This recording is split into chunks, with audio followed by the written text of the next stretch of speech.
Welcome to the Banker Lamp. Please enjoy the video. In this video, I will explain how to eat spirulina tablets, updated. Start by checking the bottle for serving size and any warnings, then decide if you prefer taking tablets with water, juice, or a small snack. If you have a sensitive stomach, try taking them with food or a smoothie to reduce nausea. Always consult a healthcare provider if you are pregnant, nursing, or on medication, and monitor how you feel after taking a dose. Many people find spirulina easier to tolerate when mixed into foods rather than swallowed alone.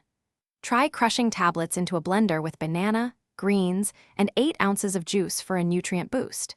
If you prefer capsules, take them with a meal to minimize gastric upset and improve absorption.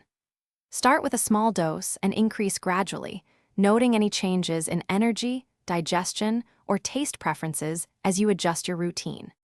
If you're finding this helpful, please subscribe and like so I can keep making useful videos. Quick recommendation.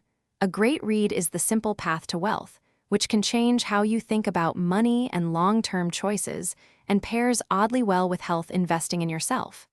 Check the description for the book link and other deals, then grab a drink and relax. Now let's get back to the video.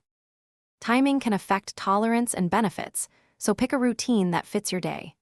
Many people split their daily dose between morning and afternoon to maintain steady energy and reduce digestive strain. If you take other supplements, space them by 30 to 60 minutes to avoid competition for absorption. Keep a log of dosage, time, and effects for 2 weeks to determine the best personal schedule and to report to your clinician if needed. Thanks for watching. If this was helpful, leave a like and consider subscribing. See you next time.